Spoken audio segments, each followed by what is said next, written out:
শ্রী রামকৃষ্ণের মনোধ্যান, স্বামী চেতনানন্দ, পত্রিকার ৩০তম বর্ষ, তৃতীয় সংখ্যা। শ্রী রামকৃষ্ণের মন ছিল দূরদর্শনকারী। সাধারণ যোগীরা সংযম অভ্যাস করে দূরদর্শনাদি নানাবিধ সিদ্ধি লাভ করেন। ঠাকুর তো অবতার, এসব সিদ্ধাই তাঁর ভিতর কিলবিল করত। ঠাকুর তখন শ্যামপুকুরে চিকিৎসার জন্য আছেন। 1885 সালের দুর্গা পূজা। সন্ধি পূজার সময় তিনি প্রায় আধ ঘন্টা সমাহিত ছিলেন।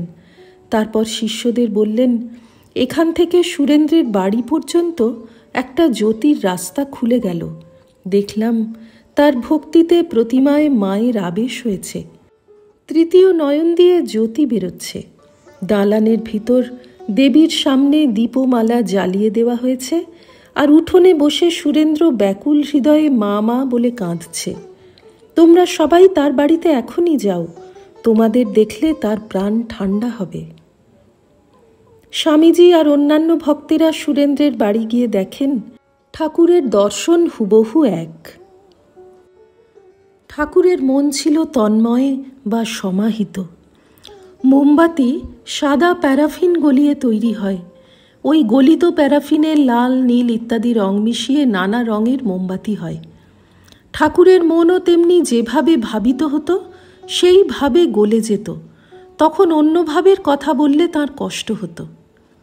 স্বামী শারদানন্দজি লিখেছেন, ঠাকুরের একাগ্র মনে যখন যে ভাবের উদয় হইত, তাহাতে তিনি কিছুকালের জন্য তন্ময় হইয়া যাইতেন। ওই ভাব তখন তাহার মনে পূর্ণাধিকার স্থাপনপূর্বক অন্য সকল ভাবের লোপ করিয়া দিত এবং তাহার শরীরকে পরিবর্তিত করিয়া উহার প্রকাশানুরূপ যন্ত্র করিয়া তুলিত।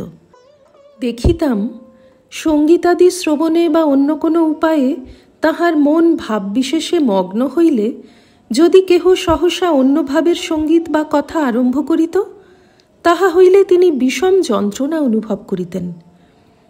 এক লক্ষ্যে প্রবাহিত চিত্তবৃত্তি সকলের সহসা গতিরোধ হওয়াতেই যে তাহার ঐরূপ কষ্ট উপস্থিত হইত, এ কথা বলা বাহুল্য।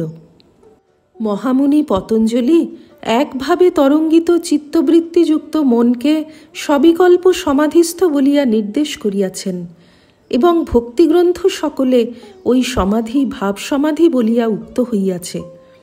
অতএব দেখা যাইতেছে ঠাকুরের মন ঐরূপ সমাধিতে অবস্থান করিতে আজীবন সমর্থ ছিল। ঠাকুরের মন ছিল খুবই শক্তিশালী।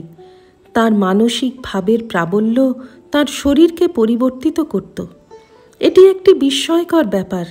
দাস্যভাবের সাধনকালে তিনি মহাবীরের ভাব আরোপ করায় তার মেরুদণ্ডের নিম্নদেশ প্রায় 1 ইঞ্চি বেড়ে গিয়েছিল। আবার যখন মধুর ভাবের সাধন করেন, তখন তার শরীরে নারীসুলভ সব লক্ষণই প্রকাশ পেয়েছিল। খ্রিস্টান সেন্ট ফ্রান্সিস অব অ্যাসিসির দেহেও স্টিগমাটা দেখা গিয়েছিল। ভগবান যিশুকে চিন্তা করতে করতে ক্রুশে বিদ্ধ হওয়ার ক্ষত ফ্রান্সিসের দেহে প্রকাশ পায়। এসব থেকে প্রমাণিত হয় মন সৃষ্টি করে এই শরীর। ঠাকুরের মন ছিল উদার, আকাশের মতো বিস্তৃত আর সমুদ্রের মতো গভীর। তিনি সংকীর্ণতা ও গোঁড়ামি একদম পছন্দ করতেন না। বলতেন, গেঁড়ে ডোবায় দল বাঁধে, ভক্তের জাত নেই। হিন্দু, খ্রিস্টান, মুসলমান প্রভৃতি বিভিন্ন ধর্মমত সম্বন্ধে তিনি বলেছেন, যত মত তত পথ, ঈশ্বরের অনন্তভাবে রীতি করতে নেই। গিরিশবাবু কর্তাভজাদের বিপক্ষে একটি নাটক লিখতে ইচ্ছা করলে ঠাকুর নিষেধ করে বলেছিলেন, ওটিও একটি পথ। শ্রী রামকৃষ্ণার্পণমস্তু। নিবোধ হতো আজকের পাঠ। আপনার ফোনে রোজ পেতে চাইলে সাবস্ক্রাইব ও বেল আইকন দুটোই ক্লিক করুন। রামকৃষ্ণ ভাবধারা প্রচারের সঙ্গে থাকুন। এটি একটি ফ্রি চ্যানেল।